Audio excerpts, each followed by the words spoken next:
In part one of The Seventh Day, Hal Holbrook and guest experts faced the issues of origins.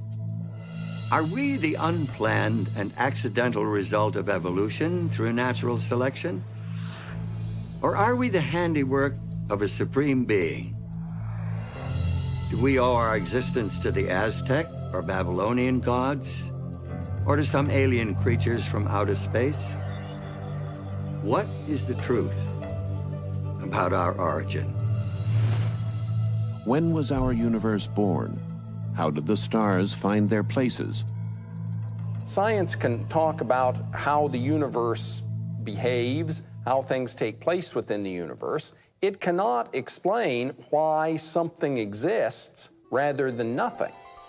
By the word of the Lord were the heavens made, and all the host of them by the breath of his mouth. And on the seventh day God ended his work which he had made, and he rested on the seventh day. God creates the entire world in 6 days, and then he rests on the Sabbath. The Sabbath is, though, a creation in and of itself, because what it does is put the rest of the 6 days in perspective. The commandment to observe the Sabbath every seventh day, the longest of all the 10 commandments, was preserved with the other 9 on stone tablets and placed in the Ark of the Covenant. Individuals today are in great need of finding a sanctuary in time, which is what the Sabbath is. Pope John Paul II, in his apostolic letter Dies Domini, suggests that the Sabbath recalls that the universe and history belong to God. In more than 100 ancient and modern languages, the seventh day of the week was named Sabbath, or its equivalent. As we increase our knowledge of the past, as we unravel its mysteries, the outlines of our history become more and more distinct. From caves and burial sites, from stony cliffs that were once cities and towns, from the wrecks and ruins of long-lost tribes and nations, there emerge new clues to broaden our understanding of the human story. From the records of extinct civilizations and societies, and from the volumes of ancient literature, archaeologists are continually adding to the picture. There is a day that sets the weekly structure of time and binds the human family to its beginnings, the seventh-day Sabbath that links us to the Creator. And now, part 2 of the seventh day, revelations from the lost pages of history.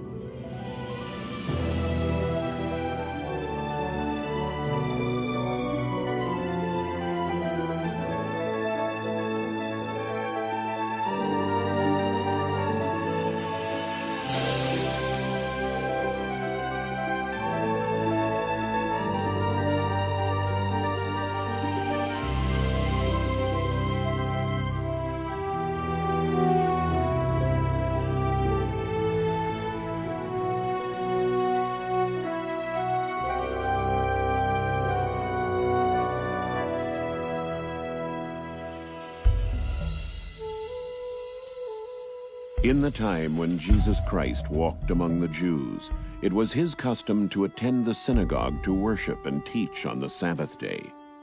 And the eyes of the religious leaders were continually upon him.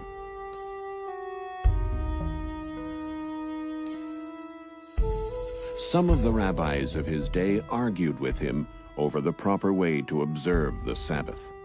They waited to see if he would heal people on the holy day, so they might accuse him of breaking the Sabbath.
Hello, I'm Hal Holbrook. Welcome to part 2 of the 7th day, Revelations from the Lost Pages of History.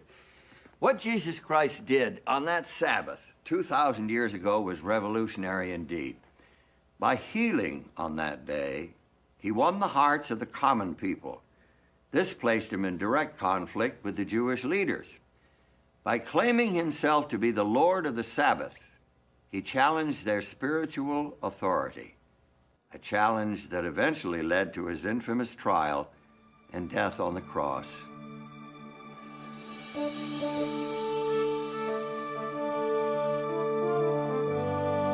Jesus was born in Bethlehem, an insignificant town in the region of Judea during the reign of Caesar Augustus, the first great Roman emperor. At that time, the Roman Empire held within its borders scores, if not hundreds, of religions and cults. From Zoroastrianism in Persia to the mystery cults of Greece to the Druidism of Celtic Britain. Secret initiations and fertility rites were common, and so was belief in astrology. The Romans themselves admired the religion and culture of Greece. They adopted Greek gods and blended them into their own religions. The result was a mixture of ancestor worship, emperor worship, and sun worship, a religion that included not one god, but many.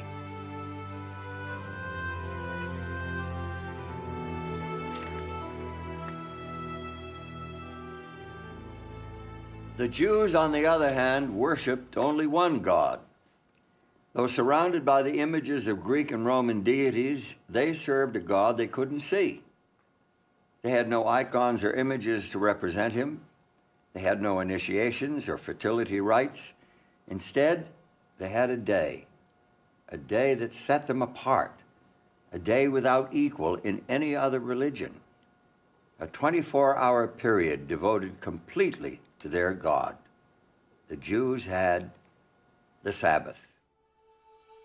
After the Exodus from Egypt, God made a covenant with Israel, and part of that covenant included the 10 Commandments with the commandment to keep the Sabbath, the 7th day of the week, as a memorial of his creation and of his redemption from Egypt.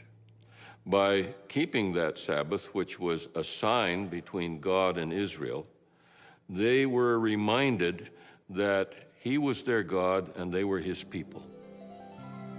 You shall surely observe my Sabbaths, for this is a sign between me and you throughout your generations, that you may know that I am the Lord who sanctifies you. It's safe to assume that the Jews of the first century knew and read the 10 Commandments. The 10 Commandments told them, just as it tells us, that the Sabbath is a memorial to God's creation of the world in 6 days, and also is a memorial to the Exodus from Egypt. For Jews of the first century, the Sabbath was a time of intense spirituality. They related to God, who created the universe in 6 days and rested on the 7th, so they too rested on the 7th. As well, in Jewish liturgy, they reflected on the fact that God took them out of Egypt, so the Sabbath became for them a celebration of their freedom. Observance of the seventh-day Sabbath was the unmistakable mark of a Jew. It set him apart from everyone else. It couldn't be hidden. In the eyes of Greek and Roman observers, the Jewish observance of the Sabbath was one of the peculiarities of the Jews. Here is a people that does not work every seventh day, and the Greeks and Romans had nothing comparable to this. First century Jews took advantage of the Sabbath in that they couldn't work and instead rejoiced. They would have a wonderful candlelit dinner on Friday night, often with 2 loaves of bread to commemorate the manna that fell in the desert in the biblical period. They would, on Saturday, probably attend the synagogue, where they had the opportunity to see and perhaps gossip with their friends. And from the evidence that we have, they studied the Torah and worshiped together. Outside observers are repeatedly struck by the oddity of the Jewish refusal to do work on the Sabbath day. One philosopher, Seneca, even says that the Jews devote 1/7 of their life to idleness because they don't work on the Sabbath day. When Jesus arrived on the scene, the Sabbath was being crushed under the weight of arbitrary rules and regulations. The rabbis had turned Sabbath keeping into a meticulous science, devoid of meaning and joy. In the first century, Sabbath observance was a series of don'ts. They forbade the tying or untying of a knot, Cooking, writing more than one letter of the alphabet, the carrying of any burden, including something you might put in your pocket. and a lot of the day-to-day kind of work, like preparing skins and hides and the things that you would need for subsistence. They forbade the kindling of a fire or the extinguishing of a fire. And they forbade travel of more than 2,000 cubits beyond your dwelling place. 2,000 cubits would be about 4,000 feet. The Jewish way of Sabbath keeping was very legalistic. You couldn't move, you couldn't do anything. But Jesus saw that that was a distortion of God's plan for humanity.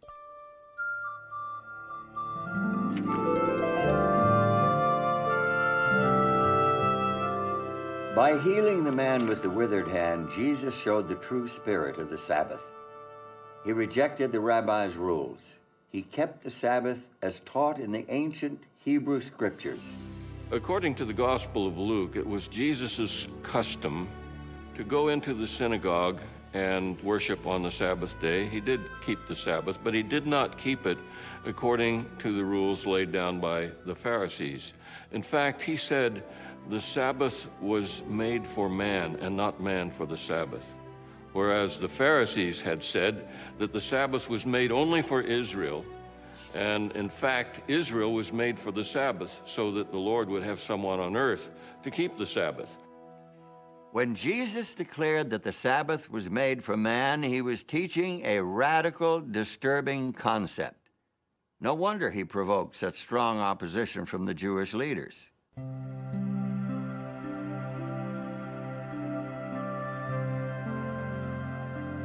On another Sabbath, Jesus was teaching the people. And there was a woman who had been ill and bent over for 18 years. And he called her to him.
Religious leaders were angry with Jesus for healing on the Sabbath, and they continued to conspire against him.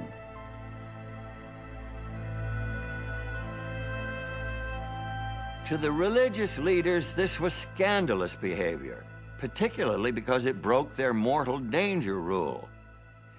The mortal danger rule said that there were some things you could do on the Sabbath only in life or death cases. You could save someone whose life was in danger, but you could not heal a chronically ill person on the Sabbath. That would have to wait for another day. But Jesus didn't want to wait another day. He was saying basically, you untie your animal so that your animal can rest on the Sabbath, but you are criticizing me for loosing this woman from her burden so that she can truly keep Sabbath for the first time in many, many years. It was a devastating argument. St. John, in his record of the life of Jesus, reports that for this reason the Jews were persecuting Jesus because he was doing these things on the Sabbath. They accused Jesus of breaking the Sabbath, and they were afraid that the people would follow Jesus, the nation would become a nation of Sabbath breakers, and this would incur the judgments and the wrath of God, and they would lose their nation. And it was this fear that led to the crucifixion of Christ.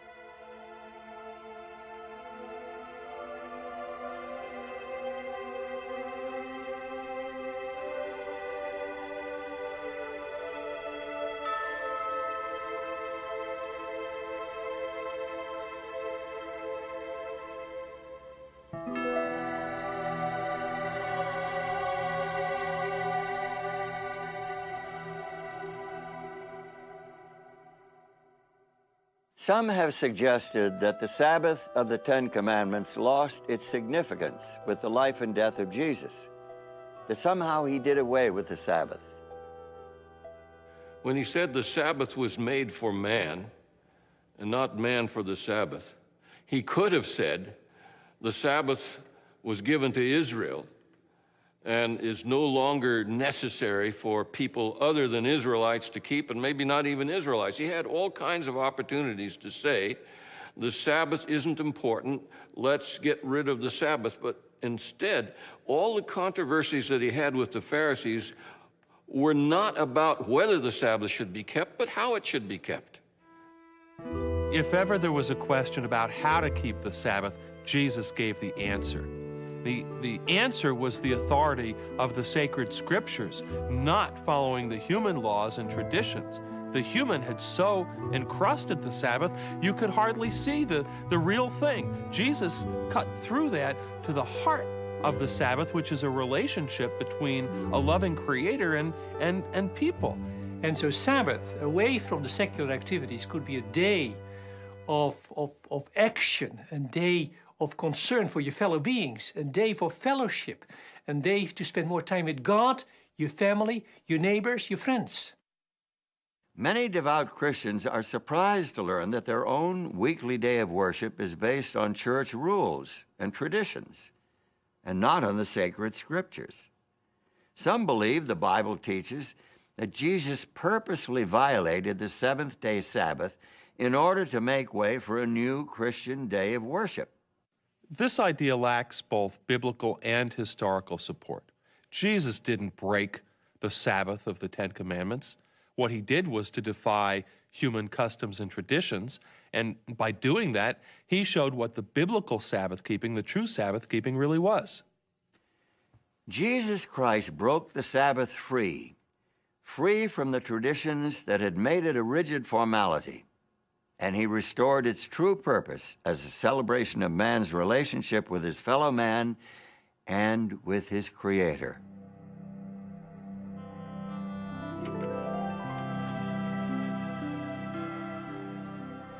When ye therefore shall see the abomination of desolation spoken of by Daniel the prophet, let them which be in Judea flee into the mountains. But pray ye that your flight be not in the winter, neither on the Sabbath day. With those words, Jesus pointed to a frightening prediction from the Old Testament prophet Daniel.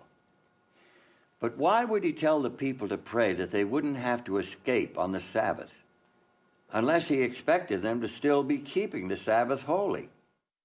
In the Roman Empire in the year 66, Rome was quite unstable. That's called the year of the 4 emperors, and the first 3 did not die of natural causes. So the Jews, an eastern province of the Roman Empire, thought that this was actually a good time to take advantage of Roman instability to press forward for their own freedom from Roman oppression. The Roman general Vespasian marched against the city in an attempt to quell the uprising. Before the job was done, he became emperor in 69 AD, and his son Titus, another future emperor, took over as general of the army. Titus laid siege to the city, and finally in 70 AD, the Roman army broke through the defenses, ravaged the city, and completely destroyed the temple. An early church historian reports that the Christians of Jerusalem remembered the warning of Jesus and escaped before the city fell to the Romans. This story is an obvious intersection of history and prophecy. We know the dates and places, and Jesus predicted and knew when these things would take place, that 40 years after his death and resurrection, his followers would still be keeping the Sabbath. In fact, throughout the New Testament period, and that takes us to the end of the 1st century AD, Christians continued to observe the seventh-day Sabbath. That's clear from both the biblical and historical records.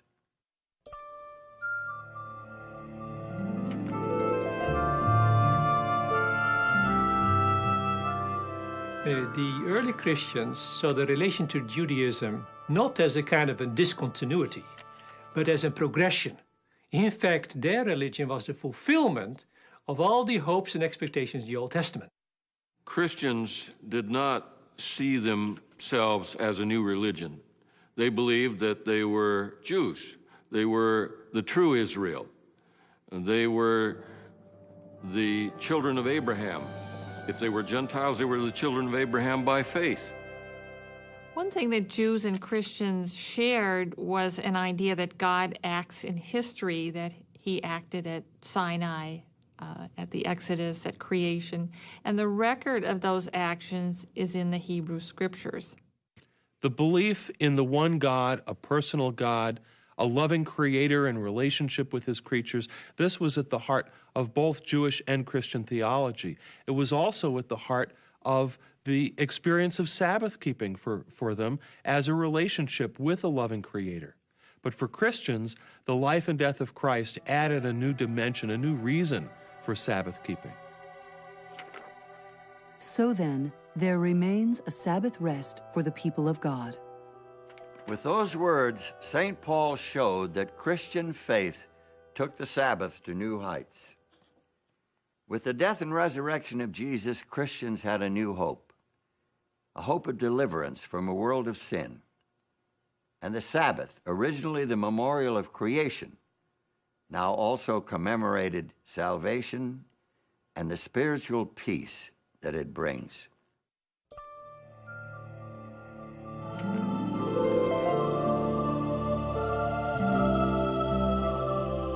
This brings us to an intriguing question.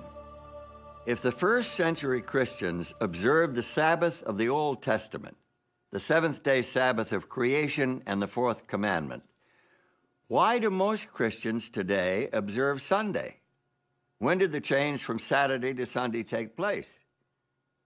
Does the biblical record provide any clue? The first 4 books of the New Testament are among the oldest Christian documents. St. Mark wrote his book first, a report on the life of Christ. That was 55 AD or later. The writings of Saints Matthew and Luke probably date to sometime between the late 60s and AD 80. St. John, the last surviving original disciple of Christ, wrote his book near the end of the 1st century. Despite their late dates, from 30 to 70 years after the death of Christ, these books contain not even the slightest hint that Jesus himself or his disciples considered changing the day of rest and worship from the 7th day of the week to the 1st. It's especially significant that New Testament writers never referred to the 1st day of the week as a Sabbath. To them, the 7th day was the Sabbath. And this is consistent with all of the other evidence that to the end of the 1st century, Christians were worshiping with Jews in the synagogue on the Sabbath. About 95 or 100 AD, a change was made in the synagogue service. The middle part of the service is known as the standing prayer, the Amidah, or the 18 benedictions, consisting of 18 short prayers or blessings of God, Thanksgiving blessings. All 18 are recited on weekdays, on Sabbaths only 7. But at this time, an additional one was added. It's known in Hebrew as the Birkat Hamanim, the blessing concerning the heretics, but it's not really a blessing. May the apostates have no hope. May the dominion of wickedness be speedily uprooted in our day. May the Nazarenes and the heretics quickly perish and not be inscribed together with the righteous. Blessed art thou, the eternal our God, who crushes the wicked. It smoked out the Christians because anyone could be asked to lead out in the recitation of this. Anybody, or everybody was supposed to say amen at the end of each one. And this made it very uncomfortable, in fact, impossible for Christians to participate in the Pharisee-led synagogue service from that time onward. The evidence of this synagogue prayer helped sharpen our picture of first-century Christians. It's clear that they were keeping the Sabbath right along with their Jewish brothers. So now the Jews were becoming less tolerant of Christians. But Christians themselves were beginning to question the value of their connection to Judaism. In the early church literature, Christians are really desperate to separate from Judaism and to distinguish themselves. As a result, there is the appearance of a great deal of anti-Judaism or anti-Semitism. Some of it is invective, nasty comments about Jews. Some of it is pushing away from what they saw as Old Testament religion. There were practical reasons for the Christians to distance themselves from the Jews. No doubt they were swept up in the current of anti-Jewish sentiment, not surprising given the level of conflict between Jews and the Roman Empire at the time. Although the Jews were scattered throughout the Mediterranean region and beyond, many of them still dreamed of a great Jewish nation and ultimate victory over their enemies. And in North Africa, around 115 AD, these dreams flared into violence. The Jews in the region of Cyrene had put a certain Andreas at their head and were destroying both the Romans and the Greeks. Many they sawed in two from the head downwards. Others they gave to the wild beasts, and still others they forced to fight as gladiators. In all, 220,000 persons perished. In Egypt, too, they perpetrated many similar outrages, and in Cyprus. Dio Cassius. A few years later, in 132, Jewish opposition to imperial authority exploded into another violent revolt. This time, it was in Jerusalem. Our ancient sources give us two reasons for the Bar Kokhba uprising. First, a prohibition by the Roman Emperor Hadrian, a prohibition against circumcision. Jews would no longer be allowed to practice circumcision.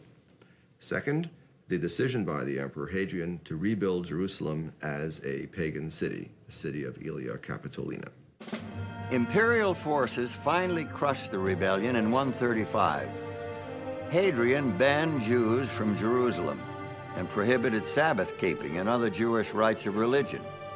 So there was strong anti-Jewish sentiment throughout the Roman Empire. Jews were the enemy. Christians didn't want to be associated with the Jews and thought of as the enemy.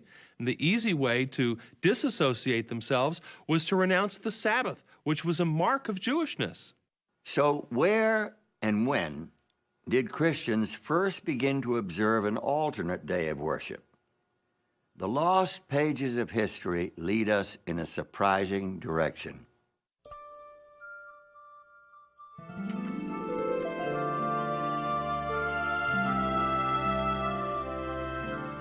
Alexandria, Egypt, founded in 332 BC by Alexander the Great, one of the world's great centers of literature, science, and commerce, a melting pot of religious ideas and classical philosophy.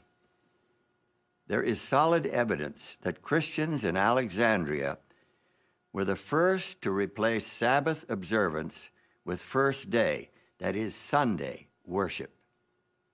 This began shortly before 120 AD. One of the first documents that we find pointing to Christian keeping of Sunday is the so-called Epistle of Barnabas.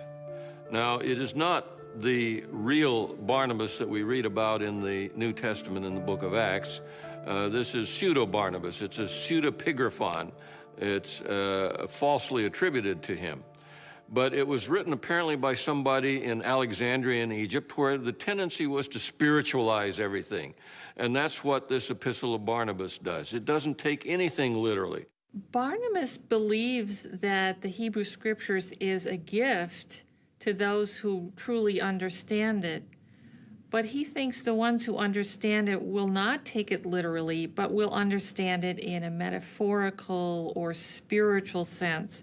Barnabas claims that he and his followers are observing the 8th day of the week, the day after the Sabbath, obviously Sunday. He condemns Judaism and everything associated with it, including observance of the seventh-day Sabbath. The Barnabas letter is the first evidence of Sunday being promoted as the Christian day of worship. But to find the real heart of the pro-Sunday movement, we have to shift our focus from Alexandria westward to the heart of the Roman Empire. It is in ancient Rome that we find the first description of early Christian Sunday keeping. It comes from Justin Martyr, a convert to the new faith. But Sunday is the day on which we all hold our common assembly, because it is the first day on which God, having wrought a change in the darkness and matter, made the world. And Jesus Christ, our Savior, on the same day, rose from the dead. Early Christian Sunday keepers needed a theological justification for keeping the first day of the week, and they found it in linking the first day to the first day of creation. In doing that, they were denying the authority of Christ, who declared himself to be Lord of the Sabbath, the seventh day of creation week.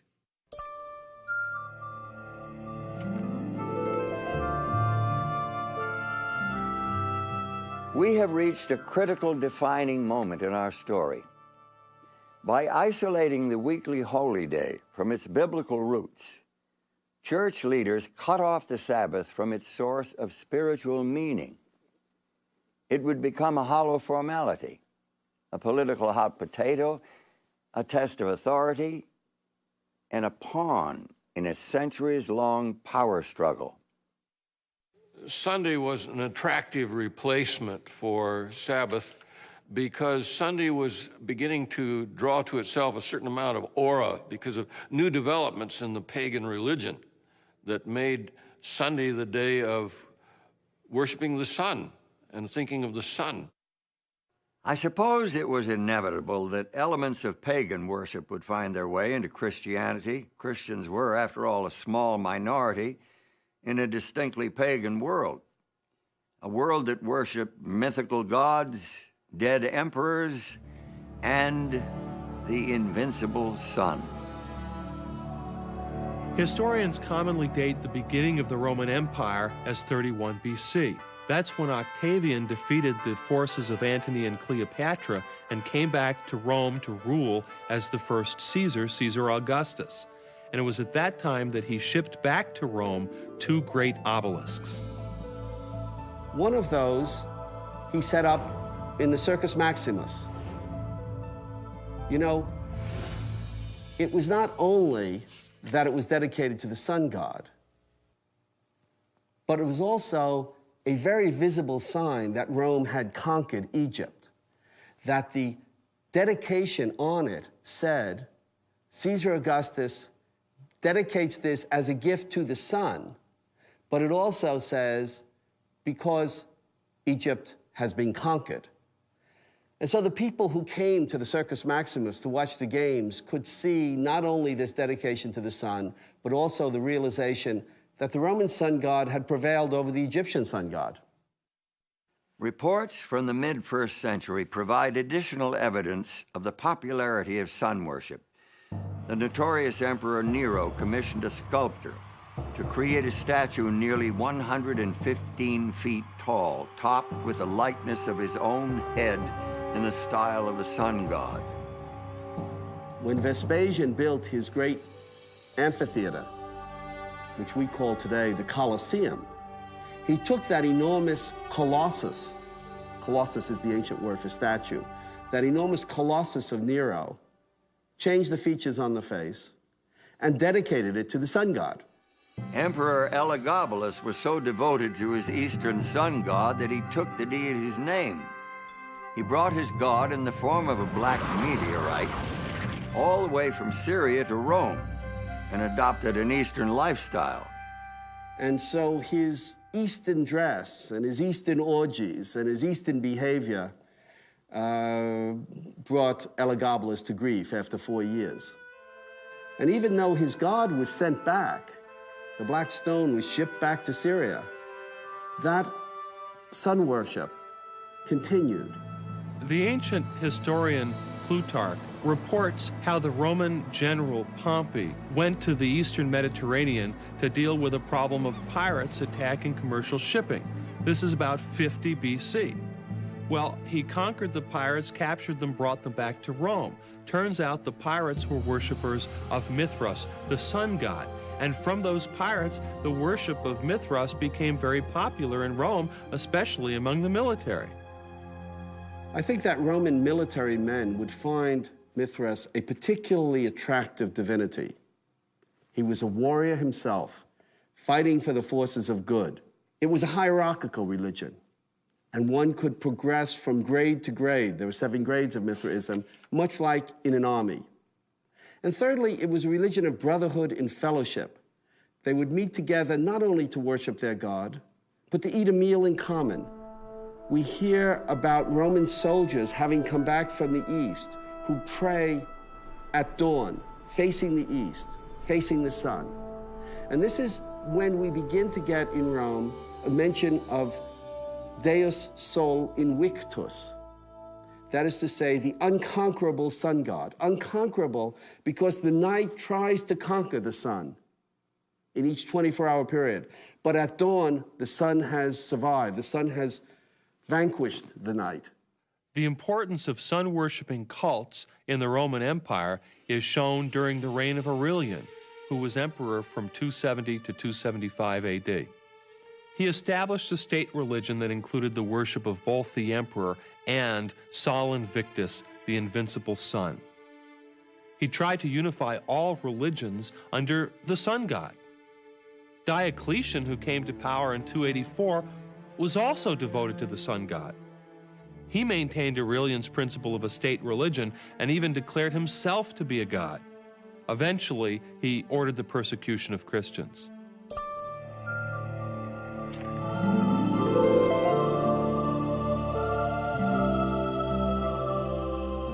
To some Christian leaders, it made sense to take advantage of the popularity of Sunday, especially since Sunday observance would make Christianity more attractive to the pagans, who already worshiped the sun on that day. For example, the Roman Emperor Constantine was, like Aurelian and Diocletian before him, a worshiper of the sun. He was the first emperor to profess belief in Christianity. It was during a crusade against his rivals that he was supposedly converted to Christianity. Sympathetic biographers claim that before a climactic battle near Rome, Constantine saw a vision of a flaming cross in the sky. He credited this vision with his subsequent victory and declared himself to be a Christian. Historians debate whether or not Constantine's conversion was genuine, since he maintained his pagan superstitions throughout much of his reign.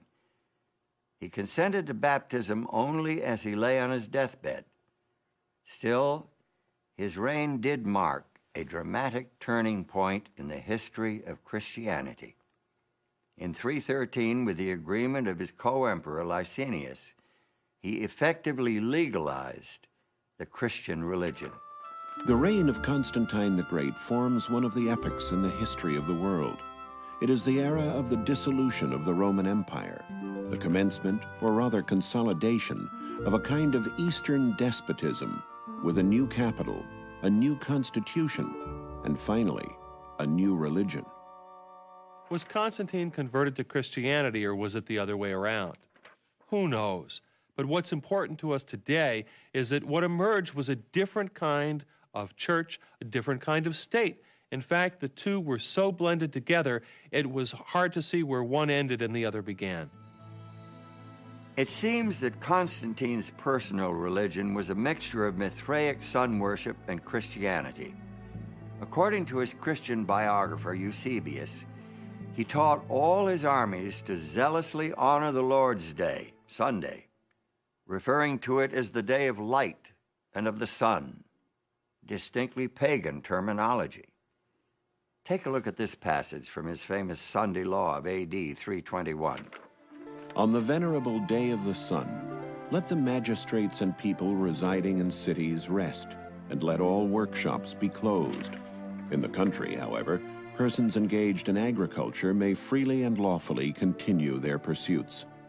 The first law requiring people to celebrate on Sunday and rest on Sunday was a law promulgated by the Emperor Constantine in the year 321.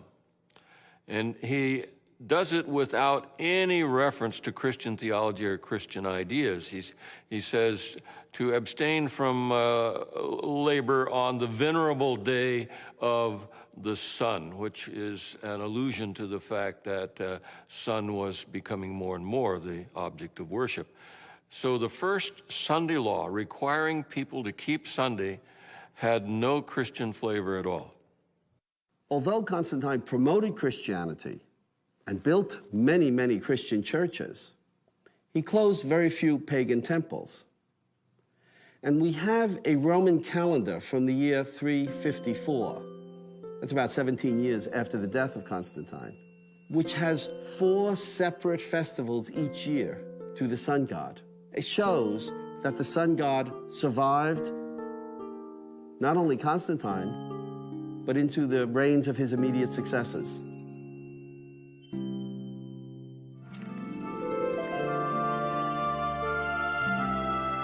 Did Constantine's Sunday law settle the Saturday-Sunday issue? Not according to the records from the ancient city of Laodicea, where church leaders met near the middle of the 4th century. The church council at Laodicea dealt specifically with the issue of what scriptures, if any, should be read at Sabbath services.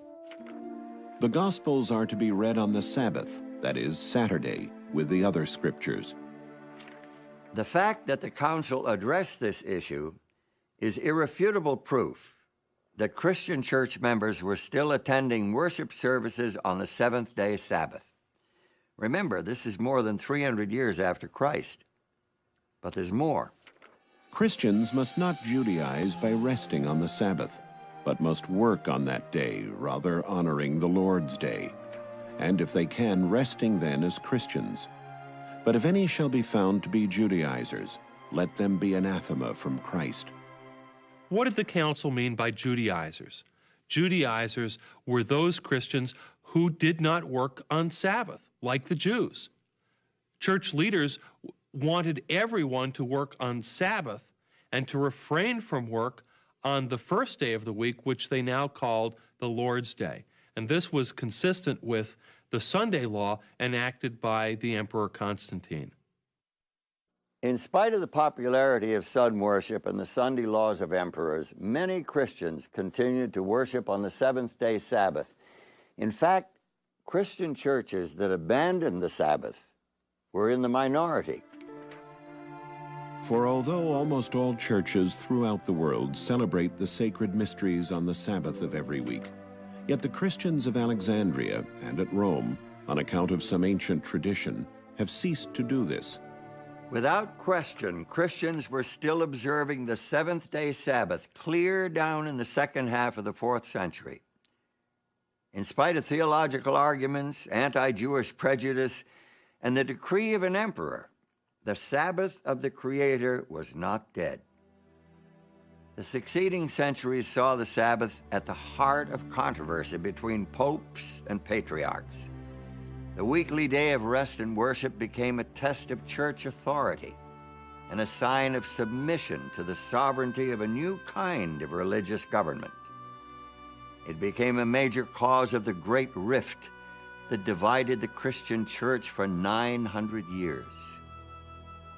More about that when we return with part 3 of the 7th day.